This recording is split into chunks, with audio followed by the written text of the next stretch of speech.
Hi, everybody. This is Terry Ilous, and you're watching Heavy Metal Television. Yeah.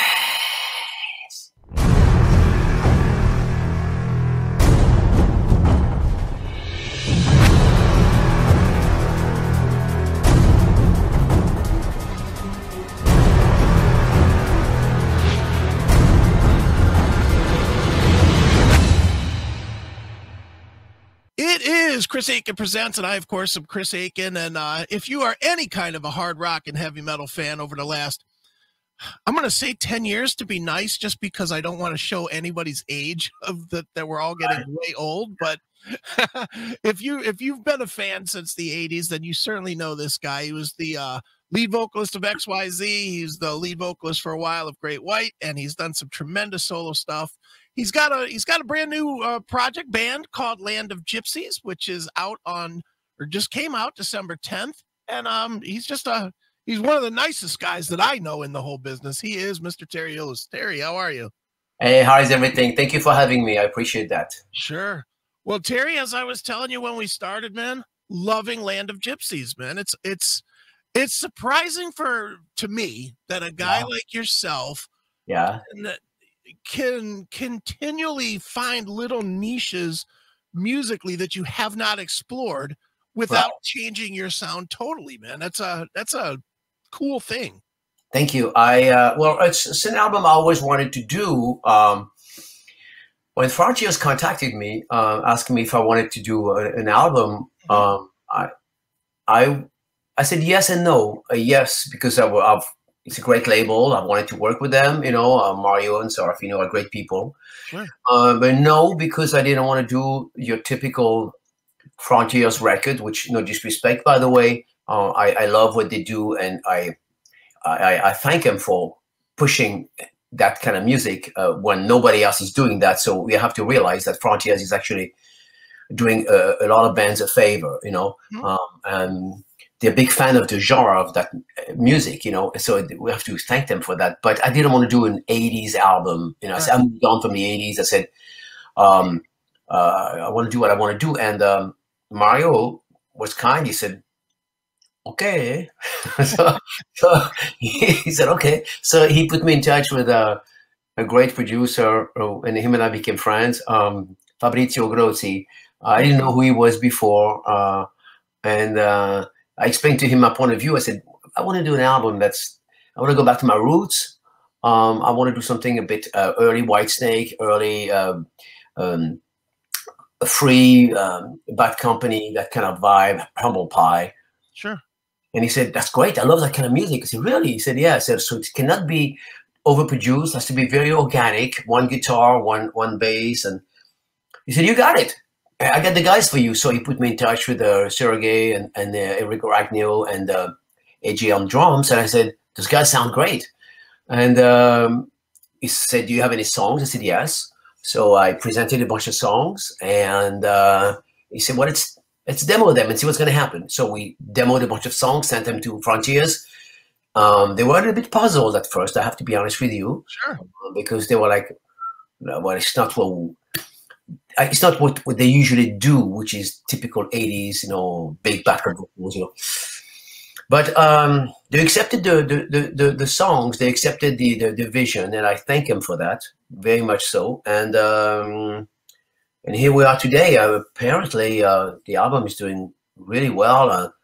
Response is surprisingly very well. I mean, it's not that I didn't expect anything. Well, actually, no, I didn't expect anything, Chris. I had no idea. I'm an artist, and I don't do music to please anyone but myself. It's like masturbation, you know. I please myself, you know. It's like, and I'm like, I don't care who's around, you know. I do things for me first. Right. So I didn't do things for the media. I didn't think things for the label. I say, well, if they don't like it, I was prepared to even say, well, you don't like it, have a nice day. Here's your money back. Okay. Really what I had in mind. And Frontier was like, no. I think it's different. We like it. So I really enjoyed working with them, and they have a great team. Dustin is doing wonderful as a PR person, and Nick is doing great promoting it. KJ is doing great. Surprisingly, great, you know, so I'm very excited. Excellent.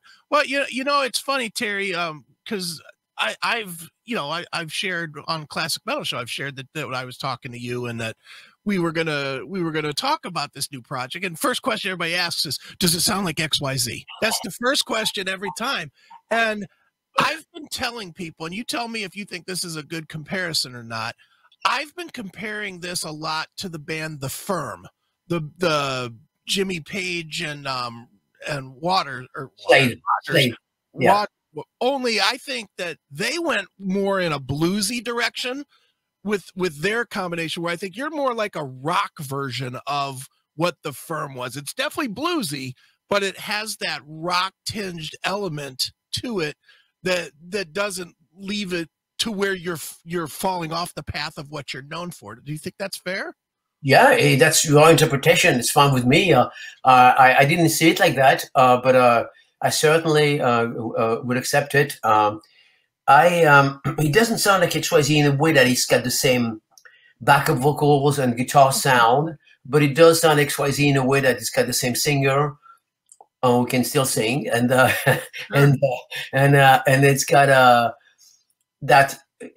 You know, honestly, to be honest with you, the very first XYZ would have sounded like that, like this particular album I just released, if it wasn't for the 80s and the big production by Don Darkin. But it wasn't Don's fault. It was the way I did at the time. This is what people wanted. But when we did record our demo, first XYZ demo, the first XYZ demo sounded like something I just released. It was very raw. It was one guitar, no big backup vocals. It was more like a Bad Company thing. And once we got in the studio, they said, "Oh, no, you can't do that. You got to make it like those big backup vocals like everybody has in the 80s. And I said, "Really?" And I said, "Okay." So we went for that. But this is something that could have been released on the pretty much so on the first XYZ album. Sincerely, you know. So. Definitely. You know, you've mentioned Bad Company a couple times, and I have too. I want to point to one song in particular, which is by far my favorite song on the record, and that's the song Trouble. That is such a perfect, the riff is perfect. It's got that super thick groove like a Bad Company song did. So talk a little bit about that one. I have a feeling that's something you've had in your mind for a while that finally has come to fruition. Is that true? Yeah, I'm a huge fan of Paul Rodgers. I mean, I got to be honest with you, he's one of my idols. When it comes to rock, of course, when it comes to music, there's all kinds of singers I admire and adore. But when it comes to rock, David Coverdale and Paul Rodgers are definitely my two favorite singers. There are other great singers, by the way, but those two are my top of my list, along with Lou Gramm. Always loved Lou Gramm. So it's got that feel. I've always wanted to write a song like that. It's just, you know, it's like when you're a kid and you want by yourself. I don't know if you're into cars, but I'm into cars. And then you're like, "Oh, one day I'll have a Camaro. One day I'll have a 68 Camaro." Right. Then you come down to one day somebody's selling a car. Say, "Hey, by the way, my neighbor is selling a 68 Camaro." And you see yourself driving that car. You're like, "Holy cow." And he's selling it for cheap. I'm going to buy it. So here you go, owning a 68 Camaro. Well, it's a little bit like that for me. When the song came out, I heard the riff and the music, and I'm like, this is the way I want to make it sound. And Fabrizio, I have to give a lot of credit to my producer. You know, sometimes producers can ruin a band, ruin an album. In this particular case, it was not the case. Fabrizio took my songs, my vision, to a total different level. It was so much fun working with him. First of all, he's Italian, and I'm originally from France and Spain. Sure. So all we did is, to be honest with you, we talked about food and soccer. That's all we did. We talked about food, prosciutto, cheese, and we were like talking about, "Hey, what's your favorite cheese, man?" So that's basically what we were talking about. I even told him, I said, "I wonder if Francia's going to send me some of this best Italian coffee that they have over there as a gift for my Christmas party. That would be so nice." That's all we talked about. And then in between takes, he would say, "Let's do another vocal." I said, "Let's do another." Okay. That was basically the vibe when we recorded the songs. It was like, I've never recorded anything like it. It was a lot of fun and fast. Oh my God. I would go there. I would bring the song. He would say, "What do you have today?" I said, "Well, I have this song." Okay. So I present the song. I work. He said, all right, you have any lyrics? I'm like, no, I don't. Let me call JK, my friend JK Northrop, who wrote the lyrics. So I would call JK. I said, okay, I'm going to send you the track, and I need lyrics by tomorrow morning. He's like, all right. So I would send him the song, a quick demo. And meanwhile, we would send the track to Sergey in overseas. Okay. And he would, well, first we sent it to AJ, the drummer, who would do the drums within like an hour. So done. And then I would send the track to Sergey, who's somewhere in Serbia or whatever he was, in Canada. I don't know. I didn't know where he was. Right. That was the guitar track. By the morning, I would show up, and everything was finished. Guitars, bass. Fabrizio would record the bass, one take. Boom, boom, one take is done. He's that good of a guy, and I've never worked like that in my life. So it was fun. Sure. Definitely sounds like it. Now, you mentioned JK, and you've obviously worked with JK for a long time now. What is it about him and you that clicks so well? I mean, it just seems like you two have that whatever that thing is that a guitar player and a singer tend to have, where they just click every time. Is that fair? It's yes, we him and I are not only best friends, but also I think we have a mutual admiration for each other, and that starts with that. I really admire his talent as a songwriter, as a guitar player, of course, and also as a human being. Him and I have a lot in common when it comes to politics, when it comes to life in general, raising our kids and everything. We have the same vision. So that makes him a very, very close friend of mine. And of course, when we write songs, because I respect him so much and vice versa, we're not afraid to push each other's boundary, meaning, okay, we're going to release, I can tell you the truth, we're going to be releasing a bunch of songs next year. Okay. And they sound pretty much like what XYZ should have been on the third album, pretty much. We have the same vibe, kind of Face Down in the Gutter vibe, okay, continuation of Hungry. So this is what we wrote, because I wanted to do that. I said, let's get that Face Down in the Gutter kind of vibe. And Jeff and I wrote the music and lyrics. Actually, Jeff wrote the lyrics on that songs. And so there is a mutual admiration, but we push each other's boundary, meaning if I don't like something, I'm not afraid to tell him, that guitar, sure, that's good, but you can do better, you know? And he's like, and he gets, really? He's like, but he takes it in a nice way. He's not afraid to say, okay, I'll come back. And it's the same for me. He said, those vocals are good, but I think you can do better. And there's mutual admiration and no disrespect. So we push each other to the point where, you know, I think we get along so well that here we are, another album coming up. Next year, we're going to be releasing a bunch of singles. We're not going to do albums. We're going to do singles, one single at a time. Every month, you will have a new single. Okay, excellent. Is that just because of the way music moves today, or is it just something you want to try because you haven't done it that way before, or why? Both. I think it's a good question. I think it's because the music scene has changed, and also it's because we haven't tried that. I think they say today is here today, gone today, basically. Yeah. So there's, you know, Chris, there's so many great bands out there, so much information on the internet that when you release an album of 12 songs, for that quick moment, you're somebody or your people are talking about you, and then they forget about you. But if you release a song every month they're going to be talking about you. At least that's what I hope to achieve. Sure. Well, you know, it's funny. We talk about this topic all the time on the CMS, and it's because it's the double-edged sword. I think it really almost depends on the age of the person. Because like me, I'm 53 years old, and I'm telling you, singles are very hard for me to remember. You know, it's hard for me. Stephen Pearcy does singles a lot. You know, he releases singles here and there, and I'm big fan of Stephen, friend with Stephen. Couldn't tell you a name of one of them, just because I forget them fast, because it's not 12 songs that I sunk my teeth into. That said, I'm 53 years old. I came up in the time that you did, when you grabbed an album, you memorized every word on the cover, you knew who the producer, the engineer, the guy that played one single note of tambourine on it, you knew who it was. You know, it's such a different time, you know, and I don't know that there is a right answer to it. I think we just have to kind of do just what you're doing, take a chance with it and see how it plays out. No? Yeah, I'm going to try that. See how it pans out, and we'll see. The first song's coming out sometimes. I have to be, I have to time everything because I have, Frontier is going to be releasing another single in February. Sure. And the new video, we just shot a video Sunday. It's going to be released I was told it's going to be released in February. And this is a video for the song Rescue Me. So I have to time, I don't want to, I don't want to put too many things at the same time out because I also have other songs as well that I have recorded a little bit more, believe it or not, a little bit more country. Okay. Yeah, rock country. And I have this album, it's in the can, it's ready to go. So I want to release that as well. So I have to be careful. I don't want to be everywhere. People are going to say, but the thing about me is, and it's good and bad. The thing about me is I love so many genres of music. I'm a fan of so many different things.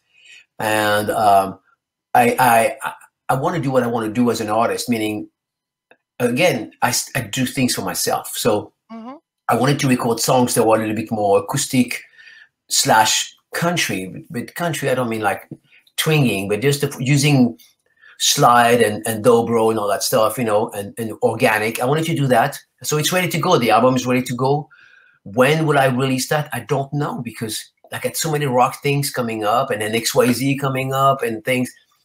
I don't know how it's going to pan out, but I like to do it. Then I still want to do my Latin band.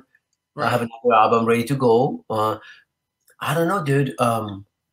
As an artist, it's important to be open-minded and it's like sex. You cannot do the same position every day. You know, I mean, you know, you could, but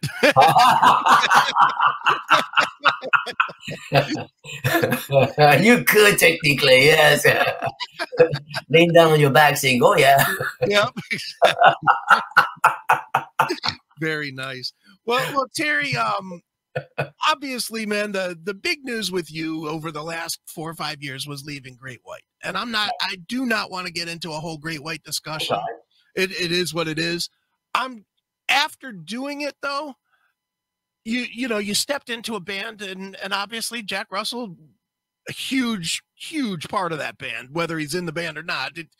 And then you stepped into it and now Mitch has stepped into it.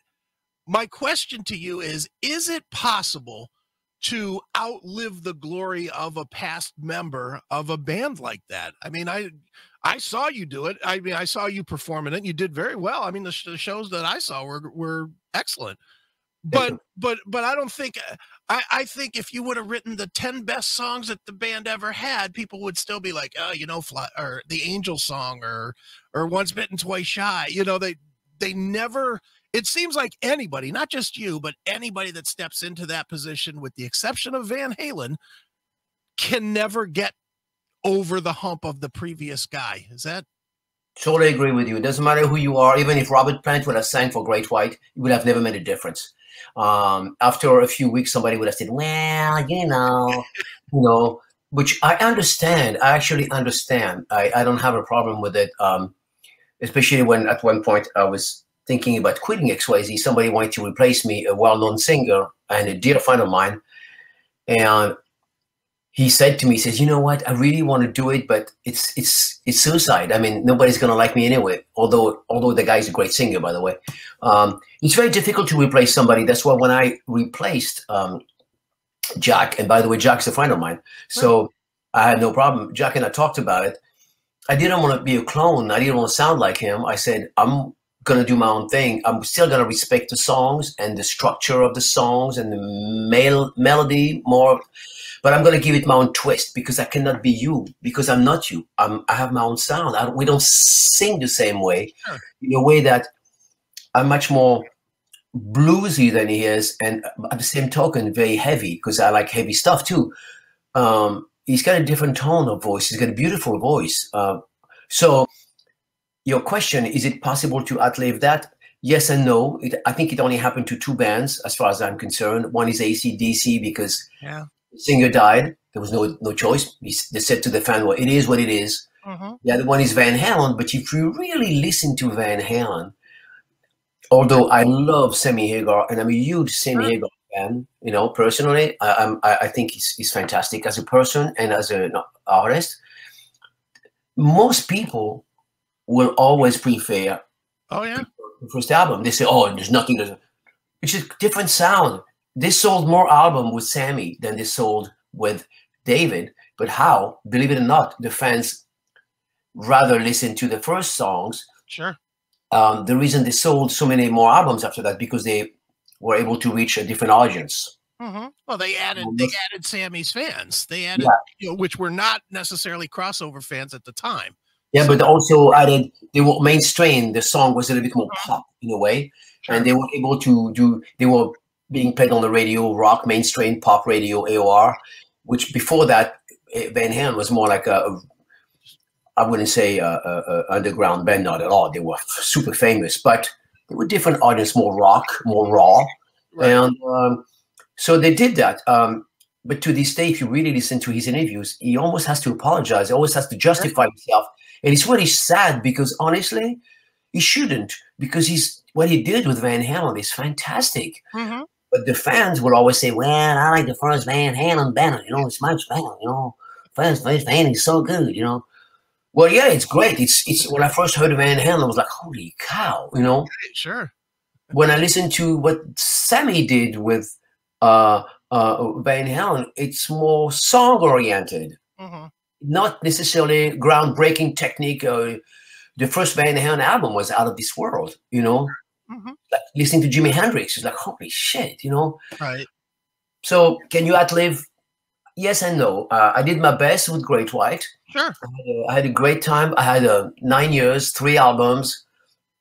I had a wonderful 8 years, I would say. The last year was difficult. But I had a wonderful time. I don't regret joining the band. It was difficult at first. I did my best. We did over 560 shows together, and I would say the last 5 years, 80% of the shows were sold out. Sure. We played in front of 40,000 people. The fans were very happy.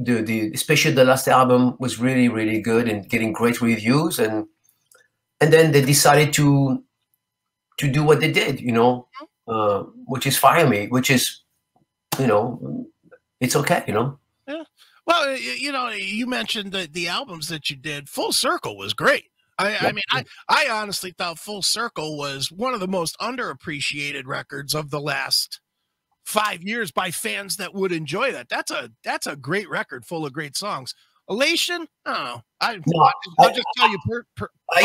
You know what? I agree with you, because Elations, I was forced to do an album just like Great White would do, which is early Great White album. And I was like, well, I don't sound like Jack Russell. So they said, oh, no, you have to sound more like Jack Russell. I was like, I'm not Jack Russell. I love Jack, but I'm not him. So I was more holding back. Even in songwriting, I had to write, because I write music. So I had to write a certain way, thinking, okay, well, they usually write kind of a Johnny B. Good way, like a E major, E major, A major, B. You know, that's the way they write. They're very, you know, rock and roll. No disrespect, that's the way they write. So I had to write that way, which I was not used to that. Elation was that good, but not the way I wanted it to be. When I was asked to do the last album, Full Circle, and I went in the studio starting writing the music and lyrics, I said, okay, what is doing an album that's going to be something Great White should be proud of? And then we did that album produced by Michael Wagner, and it went very well. The reviews were really, really good. I thought it was a great album.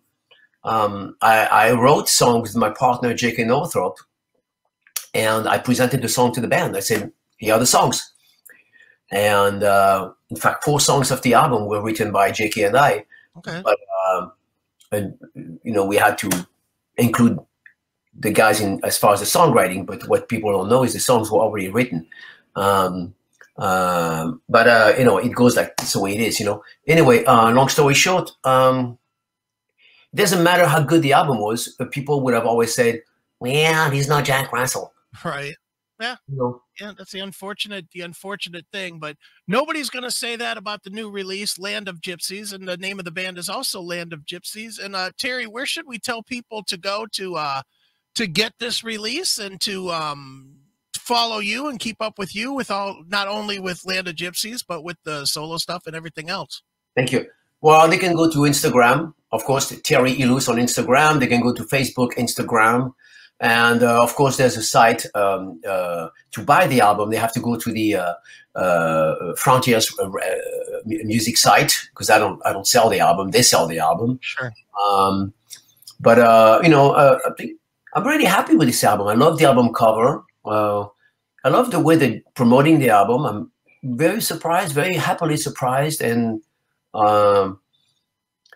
it's a great thing. It's a really, it's a good album. I'm pleased. To go back to Great White, to be honest with you, it was a good thing because I was able to move on.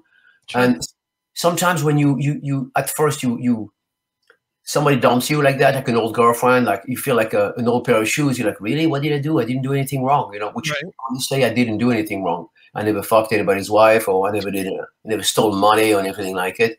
Right. Just I'm a songwriter, and I have a strong personality, and I know what I don't want in life.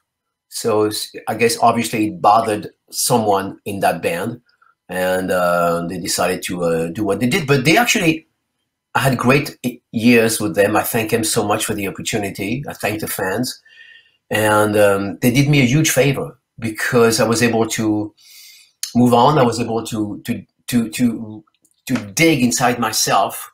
When I was kind of sad at first because I lost money and I didn't know what I did wrong. I said, what did I do wrong? Which I never knew because I never talked to anybody. I just received an email. That's what I received. I just said, email, have a nice day, you're fired. So long story short. So right. Honestly, I got to be honest with you, they did me a huge favor because I was able to dig inside of me and said, okay, Terry, you can do it. You've been through hell. You can do it again. So I did it. And I released this album. I have lots of things coming up with XYZ, with JK, and I'm doing a voiceover for a new film. Right. I'm doing that. So that's big money. And, you move on. It's just like having a girlfriend that dumps you. What are you going to do? Just think about her every day? No, you got to find another girlfriend that's pretty, that's nice, and that treats you right. Do you know what I mean? Mm-hmm.